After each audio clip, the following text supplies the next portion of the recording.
नमस्कार, मैं हूं शकुन रघुवंशी और आप देख रहे हैं वाइट प्रिंट हिंदी।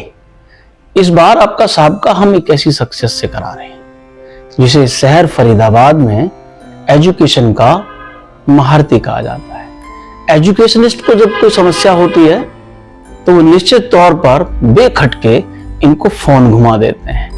कई बार का मैं खुद साक्षी रहा हूं। बिल्कुल भी समय ना लेते हुए उनके और आपके बीच सीधा आपका साबका करा रहे हैं एसएस गुसाई जी से। सर नमस्ते। नमस्कार। नमस्कार। कैसे हैं आप?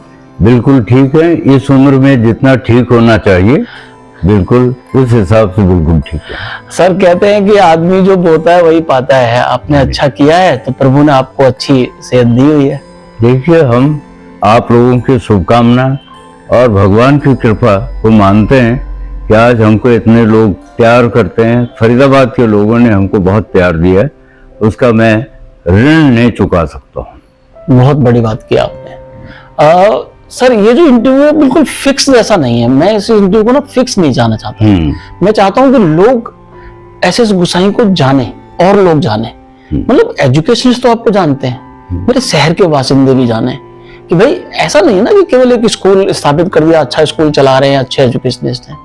तो सर मूल निवासी आप कहाँ के हैं और फरीदाबाद कैसे आना हुआ? वैसे तो मैं उत्तर प्रदेश में एक पर्वतीय क्षेत्र है जो अब के उत्तराखंड राज्य के रूप में जाना जाता है। मेरा जन्म एक छोटे से गांव में हरिद्वार से करीब 25 किलोमीटर दूर बिल्कुल जंगल के बीच में साधन विहीन गांव था। वहाँ मेरा जन्म 1945 में हुआ था जी। और तब से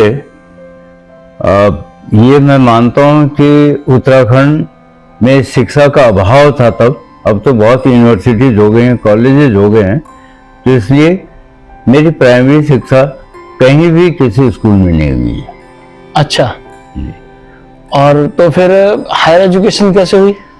फिर एक हमारे बिल्कुल नज़दीकी हाई स्कूल पास करके गांव में आए थे, तो मेरी माँ ने उनको कहा कि भैया तुम्हारी नौकरी तो अभी कहीं लग नहीं रही है, तो तुम हमारे घर में रह करके जो गांव के और भी बच्चे हैं उनको भी पढ़ा लो, हम अपने घर में, और मेरे बेटे को पढ़ा लो खास तौर से। तो उन्होंने प्राइमरी एजुकेशन मुझको घर में दी है और इस तरह से तैयार किया उन्होंने कि मैं किसी भी स्कूल में प्रवेश के लिए एक अच्छे, एक बेहतरीन स्टूडेंट के रूप में उभर करके निकला।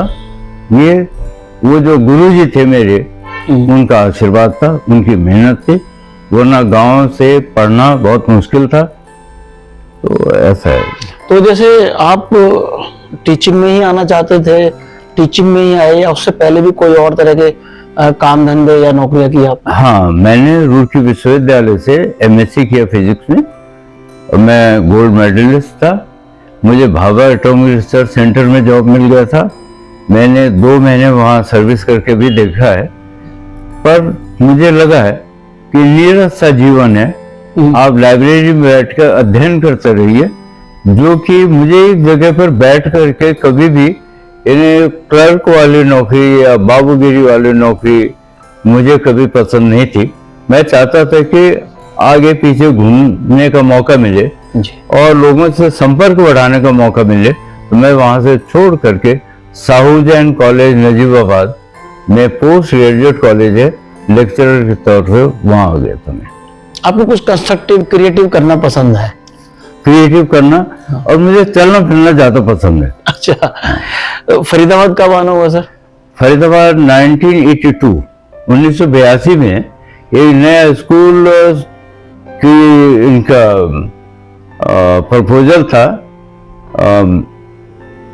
भगवान दास गही चैरिटेबल सोसाइटी का, उन्होंने उस स्कूल को स्थापित करने के लिए मुझे संपर्क किया। मैं सैनिक स्कूल में था उससे पहले, 12 साल मैंने सैनिक स्कूल में सर्विस की। तो मैं यहाँ आ गया, स्कूल स्थापित किया 4.5 साल में। किराए के मकान से लेके 5 एकड़ सेक्टर 14 में स्कूल स्थापित किया मैंने। सीबीएसई की 12वीं तक की मान्यता ले ली 4.5 साल के अंदर।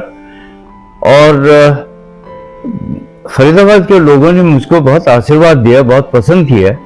और बच्चे और उनके अभिभावक, मेरे जो साथ में काम करने वाले शिक्षक थे, सबका मुझे इतना सम्मान और प्रेम मिला कि जब मैंने वहाँ छोड़ा तो सारा स्कूल, यहाँ तक कि जिनका वो स्कूल था उनके बच्चे भी मेरे पीछे आकर के हमारे घर के सामने उन्होंने डेरा डाल दिया कि सब हम आपको जाने नहीं दें। ये हमारी फरीदाबाद में।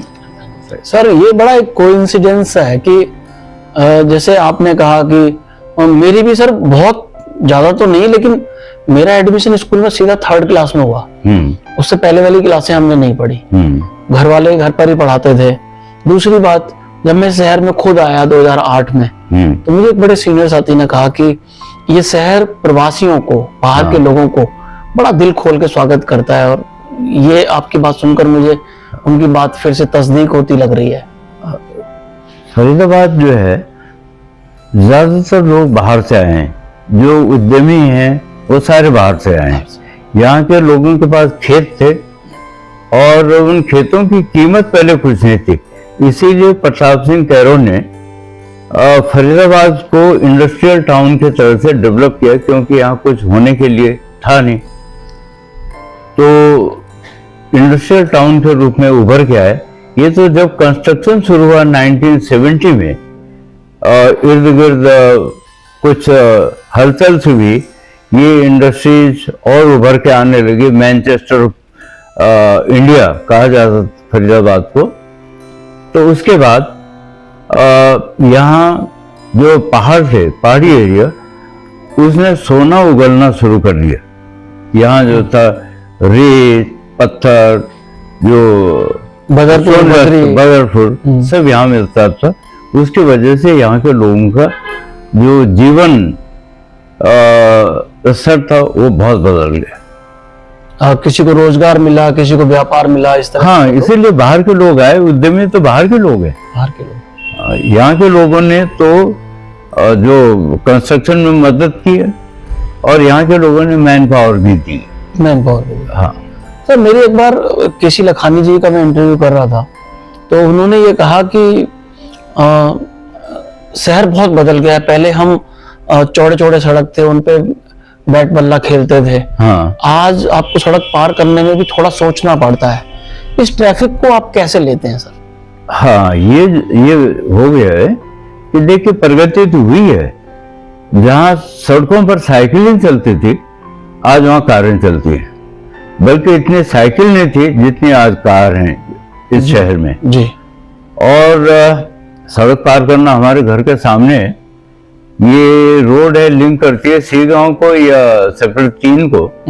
लेकिन इस सड़क पर आप रोड क्रॉस नहीं कर सकते, इतनी गाड़ियां निकलती हैं, सोच समझ के निकलना पड़ता है। तो प्रगति का द्योतक है ये। हाँ, इसमें मैं एक बात जोड़ूंगा। मुझे अभी पिछले इंटरव्यू में बात हुई मेरी, जैसे ऋषिपाल चौहान जी कह रहे थे कि हम तरक्की तो कर रहे हैं, हाँ, लेकिन हमें सिविक सेंस नहीं सीख रहे हैं हम। आज भी मैं भी देखता हूँ, जब गाड़ी ड्राइव करता हूँ, लोगों को सब गाड़ी चलाना नहीं आता, सड़क पार करना नहीं आता। ग्रीन सिग्नल पर पैदल भी पार करने लगता है सड़क, रोड, और गाड़ी वाले को भी तो चलना ही चलना है। तो ये सिविक सेंस ना सीखना, ये किस बात का ऐसा है कि शिक्षा की कमी है ये। और कुछ हमारे यहाँ के लोग आजादी का नाजायज फायदा उठाते हैं। इसको स्वच्छंदता कहते हैं। वो स्वतंत्रता नहीं बल्कि स्वच्छंदता है। और ये समझते हैं हमारा हक है, कुछ भी करो, कुछ भी हमको कौन रोकने वाला। हमारा देश है, हमारा शहर है, हमारा गांव है, नहीं हमारी सड़कें हैं। तो इसलिए यहाँ के लोगों को समझाना थोड़ा मुश्किल होता है। आज सुबह ही यहाँ हमारे सामने, जबकि यहाँ कूड़ा ले जाने वाली मशीनें आती हैं, वो ट्रक आता है, ट्रैक्टर आता है, तो 50 रुपए लेते हैं। लेकिन बहुत सारे लोग 50 रुपए नहीं देते हैं, जबकि उनकी आमदनी जो है 5 लाख 6 लाख रुपए महीने की है, उन्होंने 50 रुपए के कूड़ा उठाने वाला नहीं रखा। तो इस सड़क के किनारे आज ये कूड़ा डाल रहा था, मैंने उसको रोका। स्थानीय आदमी था वो, इन्हीं गांव का रहा होगा। तो लड़ने भिड़ने को आ गए। मैंने उसको कहा, फिर देख मैं तेरे साथ लड़ाई नहीं करूंगा, लड़ाई में तुझसे मैं जीत नहीं सकता हूँ। और बेटा मैं तुमको एक बात बताऊं कि अगर ये सड़क अगर साफ सुथरा रहेगी तो इस पर चलेगा कौन? आप ही लोग चलेंगे, हम चलेंगे, तो कम से कम बदबू तो नहीं आएगी। जो कूड़ा तुम डाल रहे हो, कट्टे में भर के लाए तुम्हारे तुम कूड़ा डाल रहे हो, तो उसको नुकसान होगा। इसका मतलब हम जो है, कुत्ता भी जहां बैठता है वो अपने दुम से साफ करता है जगह, लेकिन हम तो इंसान होकर के भी ये नहीं कर रहे हैं। तो उसने कहा अंकल सॉरी, और उसके बाद उसने वो कट्टा उठाया, फिर अपनी गाड़ी में रखा, अब पता नहीं कहाँ ले गया।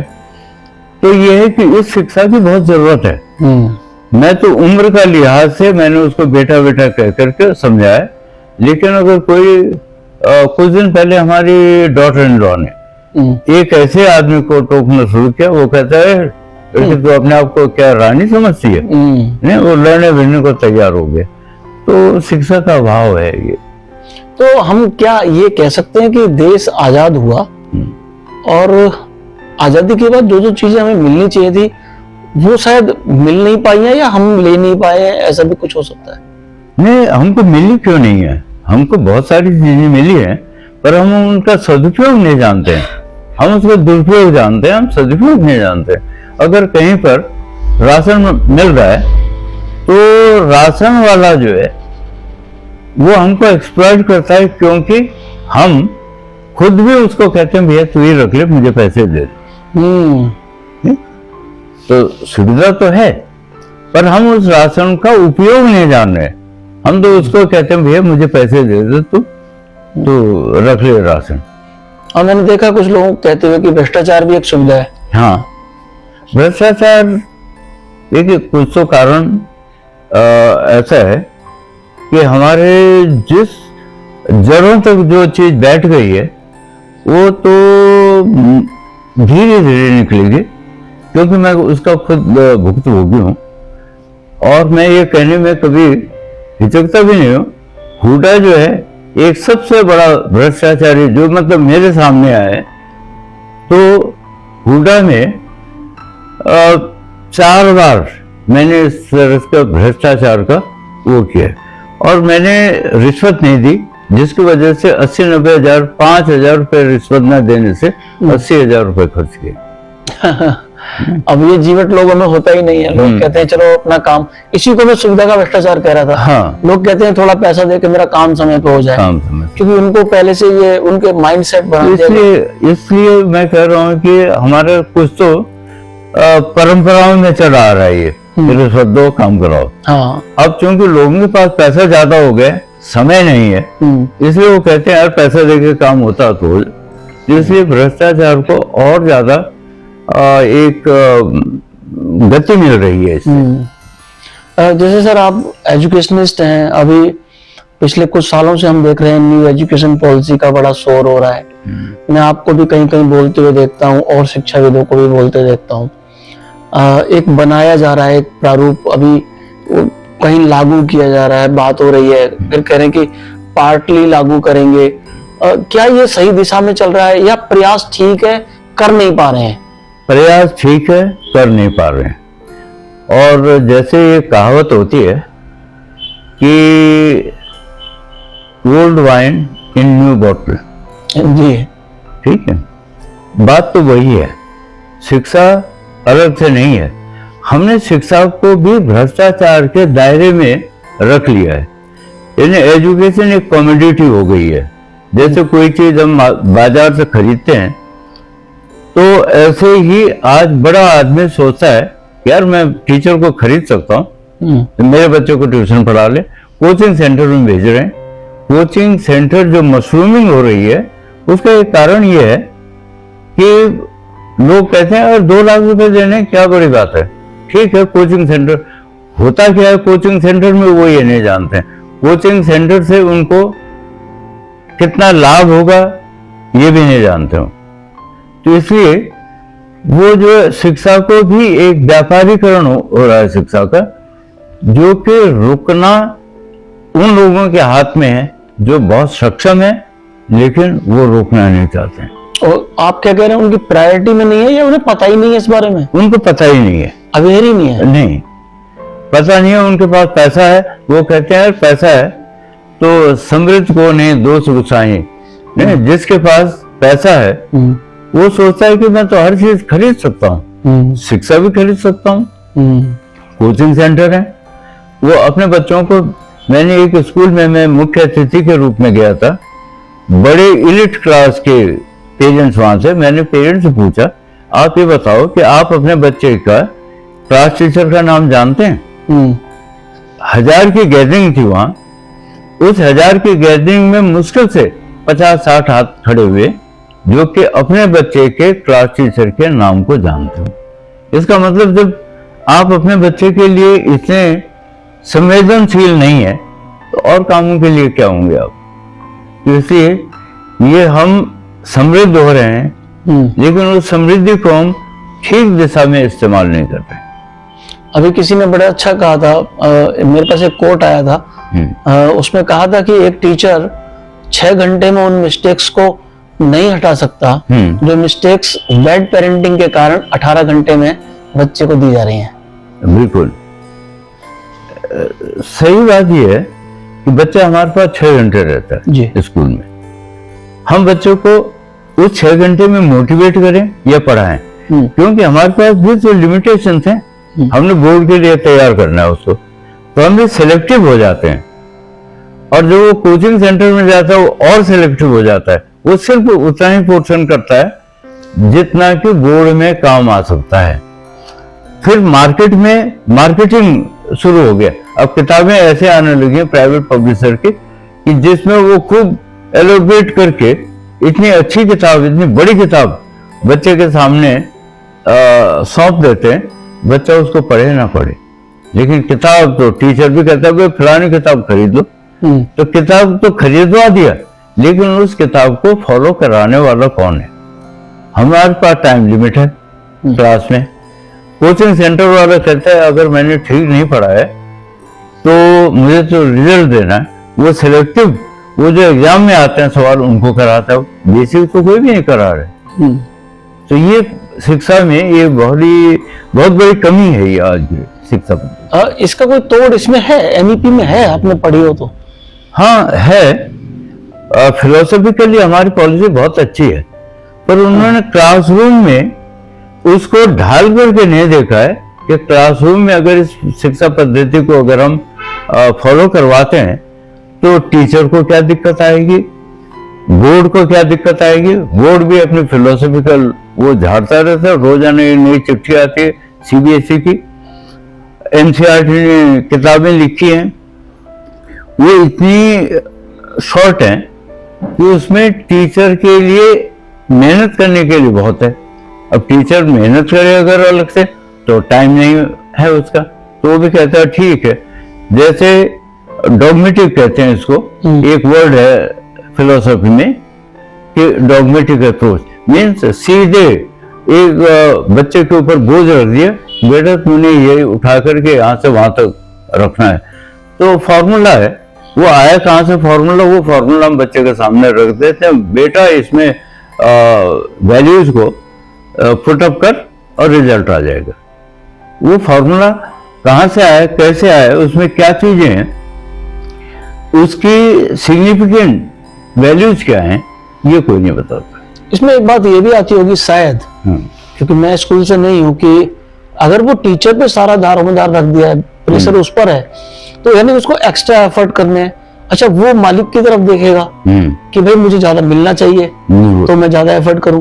मालिक कहेगा कि नहीं मेरा काम चल रहा है भाई, तुम जैसे चला रहे थे वैसे चलाओ। बिल्कुल, ये भी आते हैं। बिल्कुल ये है।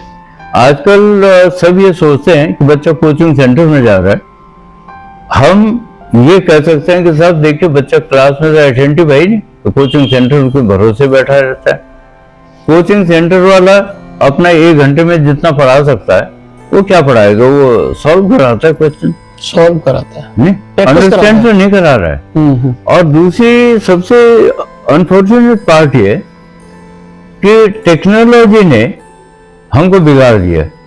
बच्चा भी सोचता है गूगल में देख लेंगे, नेट पे देख लेंगे, तो वो क्लास में अटेंटिव नहीं होता है, कहीं भी अटेंटिव नहीं होता है। जबकि गूगल या नेट उतनी इंफॉर्मेशन नहीं दे सकता है जितना कि टीचर क्लास में दे सकता है। तो टीचर की इंपॉर्टेंस तो गूगल ने, पेरेंट्स ने इतनी घटा दी है। और फिर स्कूल का जो हेड होता है वो ये सोचता है कोर्स तो खत्म करना चाहिए टाइम पर, तो कोर्स ही खत्म करते रहेंगे, उस बच्चे को हम समझाएंगे कब? छुट्टियां इतनी होती हैं, अब जो है सरकार प्लीज करने के लिए लोगों को छुट्टी पे छुट्टी डिक्लेयर करते रहते हैं। हर शहीद के जन्मदिन की छुट्टी वो हो जाती है, आज की भी छुट्टी है वैसे, बिल्कुल। तो ऐसी छुट्टियां होती रहेंगी, बल्कि इन छुट्टियों को स्कूल में मनाना चाहिए। 1 घंटा जो है स्कूल में, अगर हम गुरु तेग बहादुर के शहीदी दिवस का कारण, उन्होंने क्या क्या किया था, ये सारा अगर हम बच्चों को समझाएं और उसके बाद पढ़ाई भी करें, बहुत अच्छा। बजाय कि इसके कि छुट्टी करके बच्चों को क्या पता, गुरु तेग बहादुर का नाम तक याद नहीं होगा, छुट्टी है, छुट्टी है। तो ये हमारा कल्चर जो है वो, हम डिपेंडेंसी किसी और के ऊपर है, जिसको हम जानते नहीं। गूगल है, किसी को पता नहीं गूगल का जन्म कहाँ हुआ है जी, और गूगल ने वो डेटा कहाँ से कलेक्ट किए, हमने ये जाने बगैर हम कहते हैं ठीक है गूगल में देख लें। गूगल में बहुत सारे वर्ड्स मैं देखता हूँ, हम सर्च करते हैं, प्रॉपर हमको उसका आंसर नहीं मिलता। और फिर वो सजेशंस देता है, वो सजेशन देता है, आपको चूज करना है कि इसमें से कौन सा सही है। जब आप इतनी समझदार होते फिर ढूंढते क्यों? हाँ, तो ऐसे नेट पर है। तो हम ये मानते हैं कि दूसरा ये आर्टिफिशियल इंटेलिजेंस है, उस आर्टिफिशियल इंटेलिजेंस में हर चीज तो अवेलेबल है आपके पास, चाहे वो गलत है सही है, पर है तो सही। अब हम अपना दिमाग तो लगा ही नहीं रहे। आज तो हमको अपने, मैं अभी 4 दिन पहले की बात है, एक बच्चा यहीं रहता है फरीदाबाद में, पहले हमारा पड़ोसी था, उसका विक्रम साराभाई स्पेस सेंटर में साइंटिस्ट उसका चुनाव हो गया। उसके फादर ने, उसमें फॉर्म होता है कि आप किसी प्रतिष्ठित व्यक्ति से इसमें अपना रेफरेंस सर्टिफिकेट लाई। वो मेरे पास आए, मैंने उसको कहा, उसके बाप का नाम है अक्ष्मेंद्र सिंह तोमर, ठीक है। अक्ष्मेंद्र जो है उसकी शुरुआत होती है के से, ठीक, तो के तोमर लिखते हैं शॉर्ट में। मैंने बच्चों को पूछा भाई इसमें लिखा है कि पिता का नाम पूर्ण रूप से लिखा जाए, मैंने बताओ तुम्हारे फादर का ये के से क्या होता है? कहने सर मुझे पता नहीं। मैंने, तुम्हारे बाप का नाम केसर सिंह है? नहीं, कलम सिंह है? नहीं, कुछ तो होगा, कोमल सिंह है कुछ तो होगा। No sir. मैंने पूरा नाम क्या है? कहने सर पता नहीं, पिता का नाम नहीं पता। साइंटिस्ट बनने जा रहा है, उसको अपने बाप का नाम पूरा पता नहीं, के तोमर ही जानता हूं। अब के से अक्ष्मेंद्र बनता है, यहाँ से फोन किया हमने उसके बाप को, यार आपका पूरा नाम क्या बनता है के से? तो हमारी एजुकेशन कहाँ जा रही है? हमने तो एजुकेशन में यहाँ बच्चों को वो सिर्फ कंप्यूटर या मोबाइल तक सीमित रख दी। वो तो अपने चाचा का नाम नहीं जानता, वो अपने मामा का नाम नहीं जानता, और उसी पड़ोसी का नाम नहीं जानता। आज का बच्चा इतना आइसोलेशन में, मोबाइल में बिजी रहता है, कंप्यूटर में बिजी रहता है, कैसे जानेगा? तो हमारी एजुकेशन तो यहाँ बिल्कुल सिमट के रह गई है कि सर्टिफिकेट लेना है और उस सर्टिफिकेट के बेसिस पे नौकरी पाना है। अभी मुझे किसी बच्चे ने कहा कि सर जो YouTube पे चैनल है ना, उस पे ज्यादा अच्छा पढ़ा रहे हैं क्लास की बजाय। तो मैंने उसको काउंटर क्वेश्चन किया कि क्या वो जो YouTube पे जो रिकॉर्डेड क्लास चल रही है, क्या आप उससे क्वेश्चन आंसर कर सकते हैं कि नहीं? उनकी ये सुविधा केवल क्लास में मिलेगी। क्लास में मिलती। मैंने उस स्कूल में कहा, प्रतिष्ठित स्कूल है यहाँ का, जहाँ मैं चीफ गेस्ट था, और मैंने वहां ये पूछा कि आप ये बताइए कि टीचर को, ये आपकी कमी पेरेंट्स से कहा, आप ये बताते हैं अपने बच्चों को कि टीचर के ऊपर भरोसा रखो, टीचर आपकी प्रॉब्लम को इमीडिएटली सॉल्व करेगा, अगर नहीं है तो ढूंढेगा जरूरत है, बस को पूछेगा। लेकिन आपको गूगल तो नहीं पूछने वाला, किसी को आपका जो यूट्यूब है, वो यूट्यूबर ने तो प्रोड्यूस कर दिया, जो कुछ मैंने उसको रिकॉर्ड करके दिया, मुझसे रिकॉर्ड करके ले गए यूट्यूबर, ठीक है, वो मेरी लैंग्वेज में है, मेरे उसमें, लेकिन मैंने बाद में देखा कि मैंने बीच बीच में 2-4 चीजें तो बोली नहीं। आई ऑल्सो रियलाइज, तो जब मैं रियलाइज कर सकता हूँ, उसने तो वही आगे फॉरवर्ड कर दिया। वो कमी हमेशा रहेगी, जो भी सुनेगा हमेशा रहेगी। अगर कोई पूछेगा तो किसको पूछेगा? गुसाई तो बैठा है यहाँ सेक्टर 8 में, ठीक है, और वो पता नहीं कहाँ यूज कर रहा है उसको, तो किसी को क्या पता किसने बनाया, किसने क्या किया, वो तो यूट्यूबर की तारीफ करेगा। आपने अभी बाबा तुलसीदास को कोट किया, समृत को नहीं दोष गुसाई, आप भी गुसाई हैं। तो गुसाई का मतलब, मेरी दादी तो कहती थी मित्र को कहते हैं हम। गुसाई वो है जो कि हर वक्त आपके साथ और समर्पित रहता है, वो गुसाई है। अच्छा, नहीं, अगर आपको जरूरत है मेरी, आप मुझे याद करेंगे, मैं फट से आपके पास आ जाऊंगा, वो है गुसाई। और ये बात यहाँ साबित भी हो गई कि जैसा नाम होता है उसके व्यक्ति के आचरण पे भी फर्क पड़ता है, और मैंने आपको देखा है बड़ा हम्बल और कोऑपरेटिव सपोर्टिव लोगों के साथ। देखिए, मैं कल भी, बहुत बड़े लोग हैं वो स्कूल चला रहे हैं, उनकी एक समस्या आई थी, उन्होंने वकीलों से पूछा होगा, मुझे फोन किया उन्होंने, तो मैं रावल साहब के फंक्शन में गया हुआ था वहाँ परसों शाम को जी। तो मैंने उनसे कहा कि मैं सुबह ही मिलूंगा आपको, आप तो कल ही आ गए हो। कल जब मेरे पास आए तो मैंने उनकी समस्या देखी, मैंने उनसे कहा देखिए ये मेरी नज़र में नहीं है, क्योंकि जो सरकार के आदेश होते हैं वो बदलते रहते हैं। लेटेस्ट क्या है, तो हमने उनको एक एडवोकेट का रेफरेंस दिया।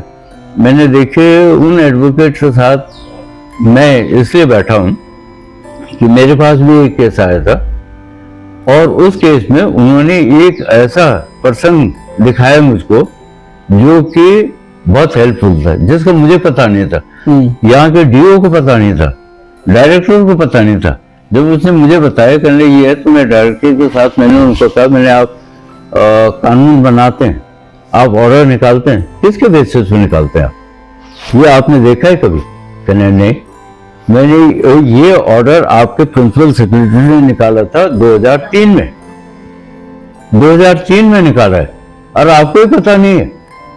आप तो अपने डीओ को लिख देते हैं, डीओ समझता है कि अब तो उसके हाथ में लगाम आ गई। प्राइवेट स्कूलों के खिलाफ तो वैसे भी गवर्नमेंट मशीनरी प्राइवेट स्कूलों के खिलाफ हमेशा रही है, उनको पता नहीं क्या जेलसी है, वो सोचते हैं शायद हम उनके खिलाफ प्रचार करते हैं, उनके बच्चों को तोड़ते हैं। हम तो कहते हैं भाई अपना स्तर अच्छा बनाओ, नहीं, ताकि प्राइवेट स्कूलों में आने वाले बच्चे गवर्नमेंट स्कूल में पढ़े, सस्ते एजुकेशन है, वहाँ क्वालिफाइड टीचर हैं, पर एटमॉस्फेयर तो नहीं बनाया उन्होंने। और वो एटमॉस्फेयर इसलिए बनाते हैं क्योंकि डायरेक्टर जो आता है, आईएएस होता है, वो कहता है एजुकेशन में क्या रखा है, वो भी काम चलाओ टाइप का काम करता है वहाँ।